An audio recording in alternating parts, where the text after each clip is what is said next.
একবারে আজকে আলোচনা সভার এক শেষ প্রান্তে। এরপরে বক্তব্য রাখবেন আমাদের প্রধান বক্তা, তারপরে সভাপতি, প্রধান অতিথি। আমি শুধু দুটি কথা বলতে চাই। আমার বাড়ি রাজশাহীর পদ্মার পাড়ে। এই ফারাক্কা লং মার্চের ফারাক্কা বাঁধের কারণে রাজশাহী অঞ্চল মরুভূমিতে পরিণত হয়েছে। মৌলানা ভাসানীর লং মার্চের পরে একটি চুক্তি হয়েছিল, সেই চুক্তির মেয়াদ শেষ। আমি বর্তমান সরকারের দুইজন প্রভাবশালী মন্ত্রী উপস্থিত আছেন, আপনাদের কাছে বিনয়ের সাথে আহ্বান জানাবো, চুক্তি নয়, আন্তর্জাতিক নদী কমিশনে অনুস্বাক্ষর করে সদস্য রাষ্ট্র হতে হবে। তারপরে জাতিসংঘের আদালতে পানি প্রবাহের ন্যায্য হিস্সা চেয়ে বিচার চাইতে হবে।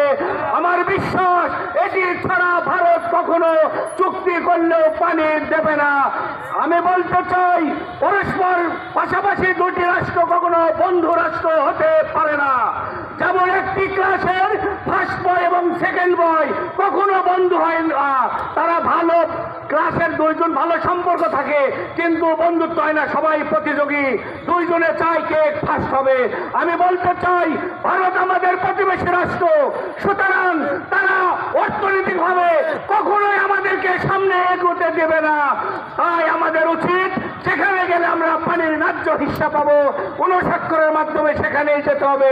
সবাইকে ধন্যবাদ। এ পর্যায়ে বক্তব্য নিয়ে আসছেন বাংলাদেশ সরকারের মাননীয় তথ্য যোগাযোগ মন্ত্রী, আমাদের সম্প্রচার